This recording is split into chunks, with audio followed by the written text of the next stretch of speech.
Mashika, and I am a fashion designer from Zanzibar, Tanzania. And I'm very excited to be at Africa 24 to tell you more about what I do. And I work out of Zanzibar. I do fashion since the last 9 years, and it's been a very exciting journey. And I'm looking forward for many more years. I think it's really unique. It's extremely unique selling point.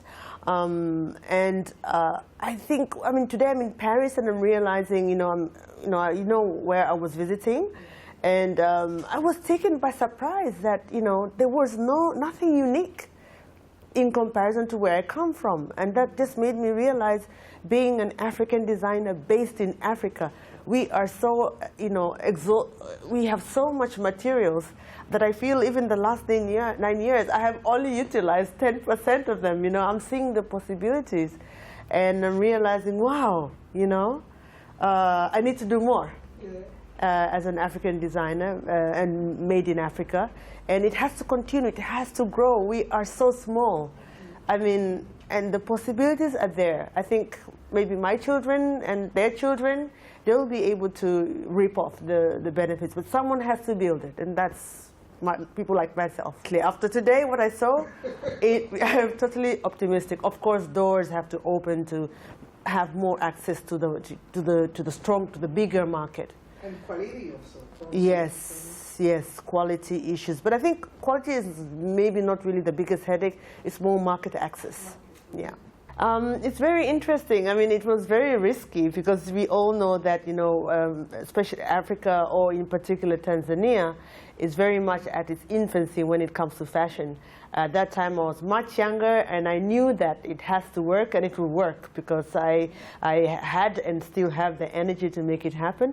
And I basically also loved a lot of colors, fabrics, and I grew up, being carried in a kanga, and I saw this in weddings. I see this also when the baby's born, and I always was thinking, when in my past career, when we would visit some top designers in Milan, and they would show us their atelier, and I would see some fabrics that look like kanga, and I thought, oh my God, impossible is nothing. Look at this big brand using kanga, making amazing clothes, and becoming successful. So one thing I knew, that when I returned back home, I wanted to make sure that I am going to have my own business, and it's the business of fashion.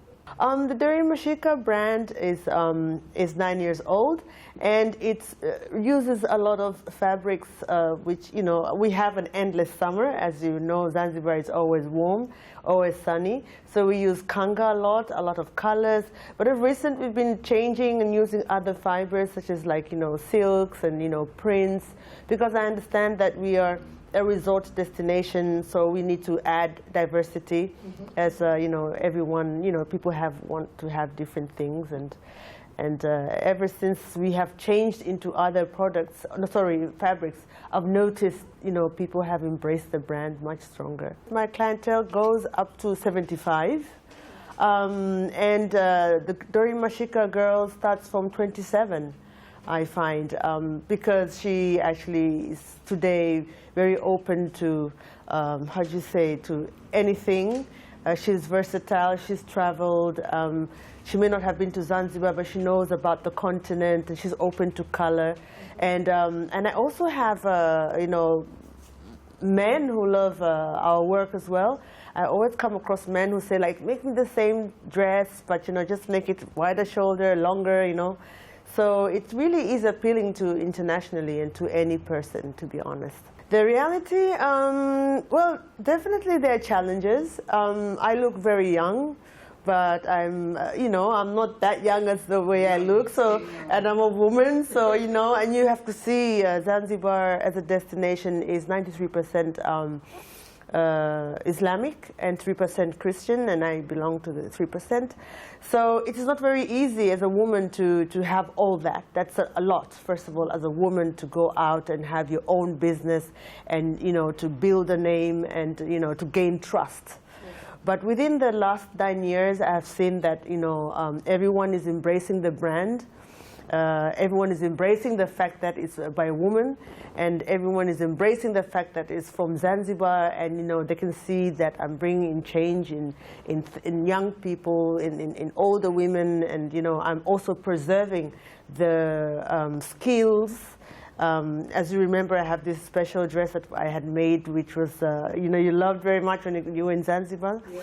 And this is the whole idea of preserving the skills, promoting the skills. So after a while, people see that I'm into good, you know? Mm-hmm. It's not all that bad, you know, because it's not easy as a girl, not only in Africa, but you have to see the religious aspect to go out there and build a brand. And, you know, that's a man's world, right? Yes, normally that's how they think. It's funny, you know, it's like being at a fitness, let's say you're working out, right? And you look at the weights and think, how can I manage to carry these weights? But eventually you start with 2 kilos, 3 kilos, 4 kilos, you know, by the time you're doing 20 kilos, you look back and think, how was that possible? That's exactly how it feels. I never thought, how is it going to be when I reach there? It just happens, and I think I'm not saying it's normal, but I think I'm lucky, I'm blessed, but again, it's also a lot of hard work because luck is not enough. Yeah. So I think it's also, I must say, I feel that as a returning diaspora to Zanzibar, is that I feel that I returned at the right moment. I think 20 or 25 years ago, it would have been very, very difficult. Mm-hmm. But I feel that I returned at the right time where Africa, generally as a continent, is really embracing women empowerment, embracing fashion, and, you know, accepting, you know, that women can do it. So timing is everything. And managing the success, I want more. I think I can manage more. What next for the future? Thinking of bringing in winter. I'm famous for an endless summer, and hence one of the reasons why I'm in Paris. That's the biggest, and also men's. Yes, I would like to introduce men's. I am Doreen Mashika, coming from Zanzibar, and you are watching Africa 24 out of Paris.